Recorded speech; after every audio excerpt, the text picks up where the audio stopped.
Assalamualaikum warahmatullahi wabarakatuh.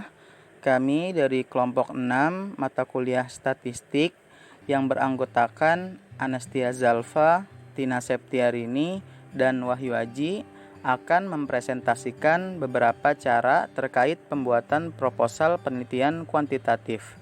Baik, yang pertama kita akan memaparkan tentang cara menentukan judul. Judul yang kelompok kami ambil yaitu Dampak Pembelajaran Online terhadap Motivasi Belajar Mahasiswa Pendidikan Agama Islam Universitas Negeri Jakarta. Baik, langkah paling awal dalam menetapkan judul penelitian yaitu kita harus menentukan masalah. Nah, dalam hal ini kita dapat mengetahui bahwa semenjak pandemi berlangsung, pembelajaran diubah dari yang awalnya luring atau luar jaringan menjadi daring atau dalam jaringan yang biasa disebut online, sehingga menyebabkan banyak mahasiswa yang belum terlalu bisa beradaptasi dengan hal ini. Nah, ini salah satu yaitu menentukan masalahnya tadi.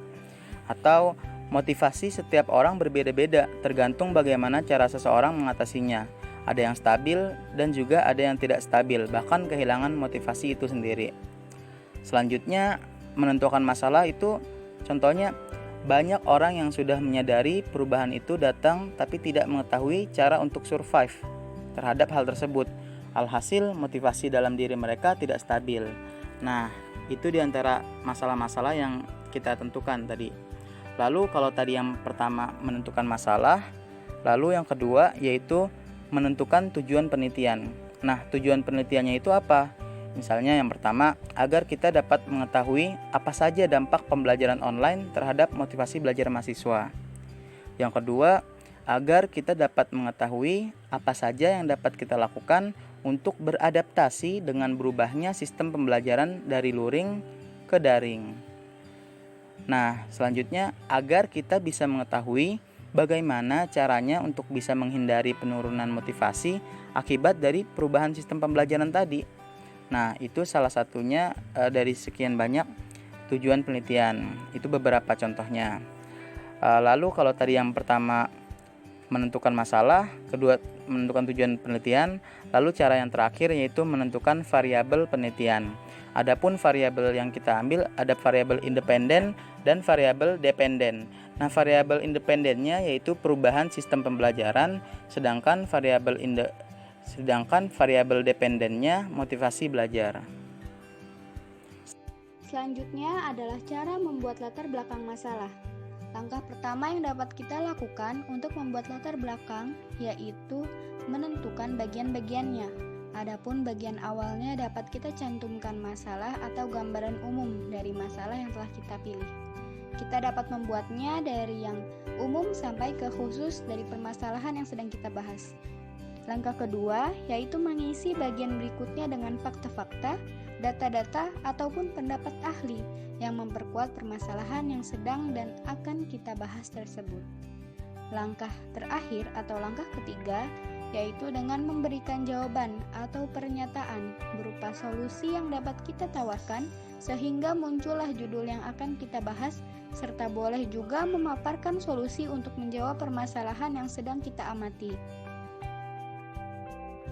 Kemudian yaitu cara menentukan rumusan masalah. Yang pertama, tentukan masalah dari penelitian kita. Kedua, tentukan solusi. Dan yang ketiga, membuat bukan kalimat tanya antara masalah dan solusi yang memiliki hubungan sebab akibat. Selanjutnya yaitu kriteria rumusan masalah. Yang pertama, rumusan masalah harus ditulis atau dirumuskan dengan jelas. Yang kedua, rumusan masalah ditulis dalam bentuk kalimat tanya dengan alternatif tindakan yang dilakukan.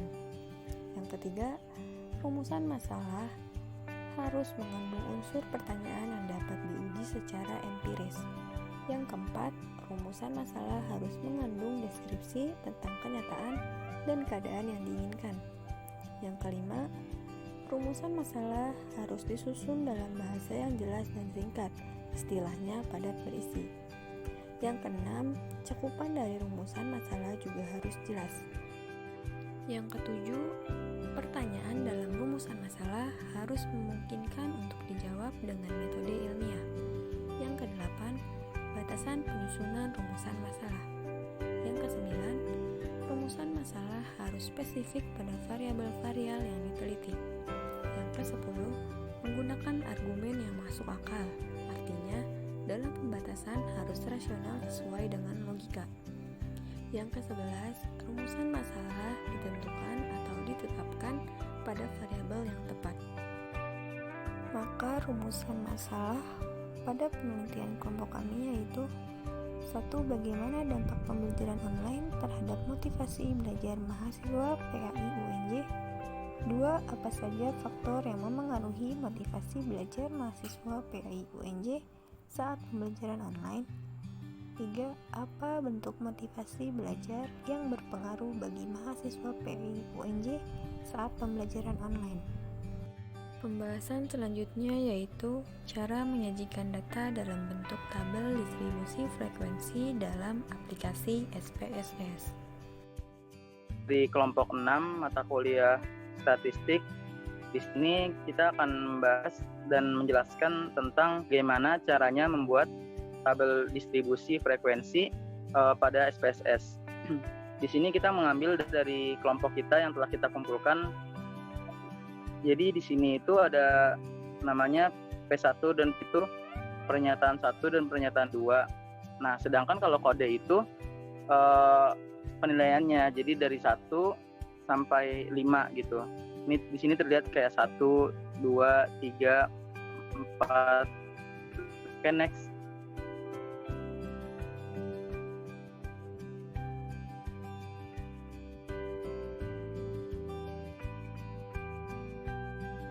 Nah, seperti itu ya tadi caranya. Jadi yang membedakan kalau P1 itu pernyataan, kalau misalkan kode itu penilaiannya. Jadi dari 1, rentang 1 sampai 5. Oke, baik. Mungkin langsung kita mulai saja ya ke aplikasi SPSS-nya.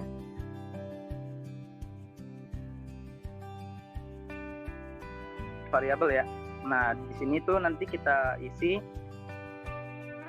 isinya dengan yang tadi tuh yang P1, P2 sampai P3 seperti ini. Jadi di aplikasi SPSS ini kita input semua data yang tadi di Excel. Ada P1, P2, P3, P4, dan P5 di bagian nama. Lalu pada label kita tulis bahwa P1 itu maksudnya adalah pertanyaan 1, P2 pertanyaan 2, P3 pernyataan 3, P4 pernyataan 4, dan P5 pernyataan 5. Lalu di value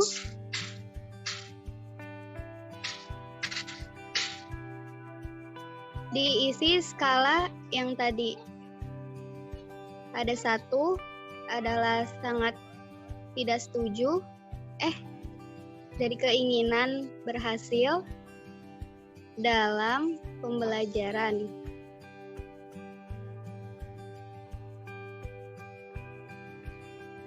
Lalu value yang kedua berlabel hasil tugas atau ujian. Value yang ketiga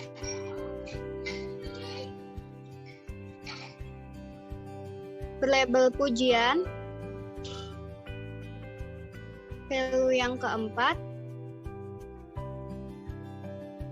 berlabel ketekunan dalam diri.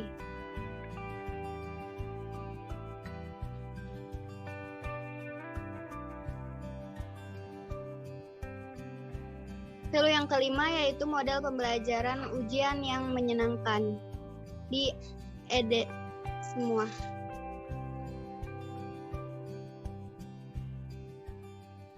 Klik OK. Kemudian di titik 3 selanjutnya di add, setelah ditulis label di value nomor 1 kita add value nomor 2 yaitu adalah lingkungan. lingkungan sekitar, lalu di-add lagi. Oke. Lalu yang pertama dari P3 yaitu sangat tidak setuju, di-add.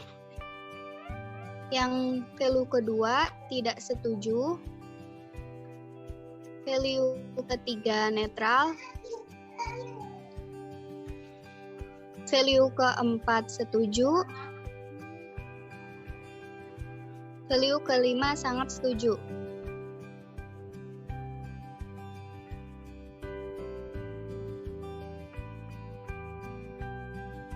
Setelah di-add, kemudian klik OK.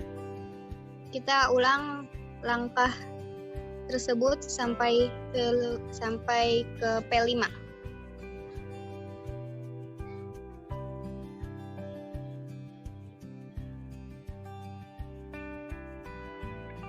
Diisi sesuai skala pada pernyataan yang kita buat.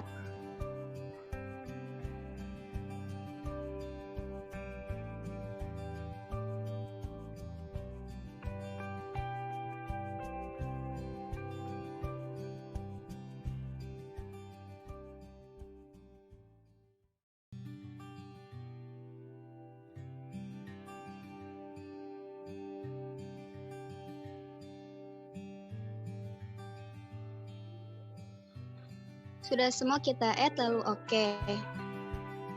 Sudah semuanya di input lalu kita klik data view dan sudah terlihat variabelnya. Kita copy paste kode dari P1 pindah ke aplikasi SPSS.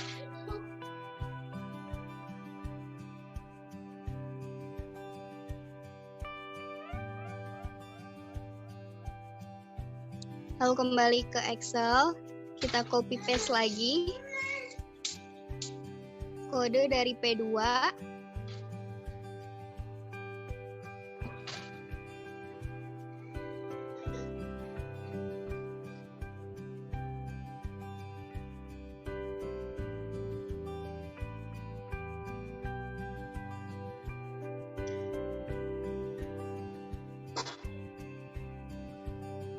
Copy paste selanjutnya dari 3. Ulangi langkah tersebut sampai P5.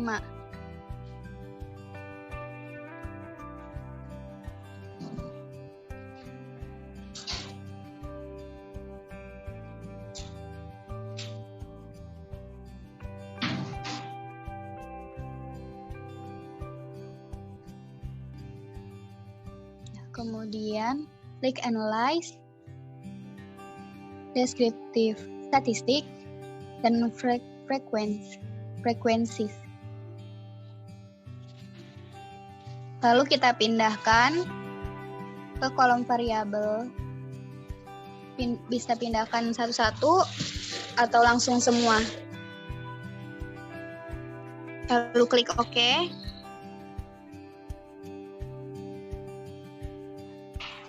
Lalu data yang kita butuhkan akan tampil seperti ini.